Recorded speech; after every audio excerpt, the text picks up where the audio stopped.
ഈ കറിച്ചട്ടിയിൽ കിടന്ന് കടുകടാ പൊട്ടുന്ന കടുക് എന്തിനാന്നല്ലേ? ബാ കാണിച്ചു തരാം. കൊല്ലംകാരി ആയതുകൊണ്ടാണ് എനിക്ക് മീൻ ഭയങ്കര ഇഷ്ടമാണ് കേട്ടോ, പ്രത്യേകിച്ച് മത്തി, പിന്നെ ചൂരയും. എന്നാലും മത്തി ഞാൻ അടിപൊളിയാ. അത് പിന്നെ അവന്മാരെ ഞാൻ കഴുകി സെറ്റാക്കി അസംബ്ലിക്ക് അടുക്കി നിർത്തിയേക്കുന്നതാണ്, കടുക്കി അങ്ങോട്ട് വെച്ചേക്കുന്നതുണ്ട് സുന്ദരന്മാരാക്കി. പിന്നെ ഞാൻ ഡിവിഷൻ തിരിച്ചിട്ടുണ്ട്, ഡിവിഷൻ എ, ഡിവിഷൻ ബി. മുറക്കാൻ, കറി വെക്കാൻ. വറക്കാൻ വരഞ്ഞ് വെച്ചു, കറി വെക്കാനായിട്ട് മുറിച്ച് അങ്ങനെ വെച്ചു. ചിലർ നീളത്തിൽ മുറിക്കും, ചിലരല്ലാതെ വെക്കും. ഇതാണ് തട്ടേ കയറിയേക്കുന്ന ചട്ടി. ഈ ചട്ടിയിൽ ഞാൻ മീൻകറി വെക്കാൻ മാത്രമേ ഉപയോഗിക്കൂ. ഈ കേക്ക് കണക്കിടുന്നത് വെളിച്ചെണ്ണയാണ്. കൈ കൊണ്ടൊക്കെ തോണ്ടി ഒരു തുള്ളി വെളിച്ചെണ്ണ ഞാൻ കളയില്ല, മമ്മി നാട്ടിൽ നിന്ന് കൊണ്ടുവന്നതാണ് എനിക്ക്. മീൻകറി ഉണ്ടാക്കാൻ വേണ്ടി മാത്രമേ ഞാൻ വെളിച്ചെണ്ണ എടുക്കൂ, വേറെ ഒന്നിനും എടുക്കത്തില്ല. ഈ വെളിച്ചെണ്ണ ഇങ്ങനെ അലക്കുമ്പോൾ ഇതിനൊരു മണം ഉണ്ടല്ലോ. ഓ, അതാണ് പണ്ട് സ്കൂൾ വിട്ട് വരുന്ന ആ ഒരു ഓർമ്മ എനിക്ക് ഉണ്ടാക്കുന്നത്. സ്കൂളിൽ പോകുന്നത് ആകെ ഇതിനായിരുന്നു. തിരിച്ചു വരുമ്പോൾ ഈ മീൻകറി കൂട്ടി ചോറുണ്ണാനും മീൻ വറുത്തത് കൂട്ടി ചോറുണ്ണാനും. അതിങ്ങനെ അങ്ങോട്ട് അടുക്കുമ്പോൾ എൻ്റെ എല്ലാം കൈയളവില കേട്ടോ. ഷാൻജിയോ ചേട്ടൻ പറഞ്ഞിട്ടുണ്ട് ആദ്യം ഉലുവ ഇടണമെന്ന്. ഞാൻ ഉലുവ ഇട്ടു, പിന്നെ കടുക് ഇട്ടു, പിന്നെ അതിങ്ങനെ പൊട്ടും, കടുകടങ്ങ് പൊട്ടും.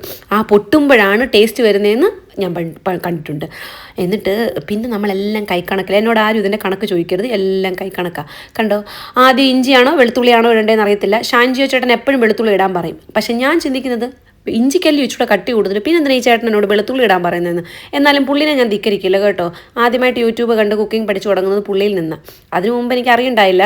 ഞാൻ സ്വന്തമായൊക്കെ കണ്ടുപിടിച്ച് സ്വന്തമായി പലതും ഡിസ്കവർ ചെയ്തെടുക്കുമായിരുന്നു. ഇനി വേണ്ടത് തപ്പല. അടുത്ത മഞ്ഞപ്പൊടി ഇടാൻ തപ്പണം.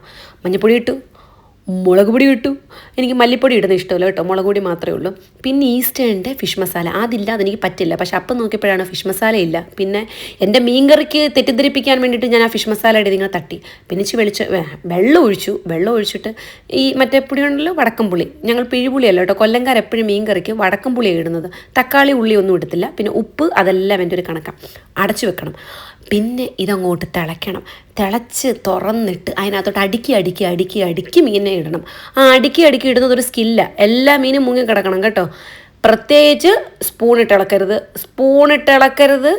സ്പൂണിട്ടിളക്കുന്ന മമ്മി കണ്ട പ്രശ്നം ഉണ്ടാക്കുന്നത്. ഇങ്ങനെ ചട്ടികളൊക്കെ കണ്ടോ, ഞാൻ സ്പൂണിട്ടിളക്കി. ഇതെൻ്റെ മമ്മി ഉണ്ടെങ്കിൽ ഇപ്പം ഇതിൻ്റെ താഴെ വന്ന് കമന്റ് ഇടും, നിന്നോട് ഞാൻ സ്പൂണിട്ടിളക്കല്ലെന്ന് പറഞ്ഞിട്ടില്ലേന്ന്.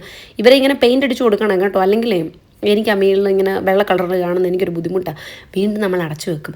എന്നിട്ട് നമ്മളതിങ്ങനെ തിളച്ച മണം വരാൻ നോക്കും. ഇപ്പം നിങ്ങൾ ചിന്തിക്കും ഇതിന് കറിവേപ്പിലയൊന്നുമില്ല. ഇവിടെ നല്ല വിലയാണ് കറിവേപ്പിലയ്ക്ക്, അതുകൊണ്ട് ഞാൻ കറിവേപ്പില ഇട്ടിട്ടില്ല. കറിവേപ്പില ഇല്ലാത്ത മീൻ കറിയാണ്. വിശപ്പിൻ്റെ ആഴം കൂടുന്നതനുസരിച്ച് മീൻ കറിക്ക് എപ്പോഴും ടേസ്റ്റ് കൂടും. ഞാൻ വീണ്ടും സ്പൂൺ ഇടുന്നുണ്ട് കേട്ടോ. നിങ്ങൾ ആരും ഇത് ചെയ്യരുത്, നിങ്ങളുടെ എല്ലാ അമ്മമാരും വഴക്ക് പറയും. ചോറ്, ഇച്ചിരി സാമ്പാർ, ആ വറുത്ത മീൻ ഞാൻ കാണിച്ചിട്ടില്ല.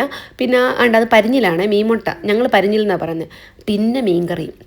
ഇത് കൂട്ടി കഴിക്കുമ്പോൾ എനിക്കൊരു തൃപ്തിയുണ്ട്. അപ്പം മറ്റൊരു വീഡിയോയുമായി വീണ്ടും കാണാം. ബൈ.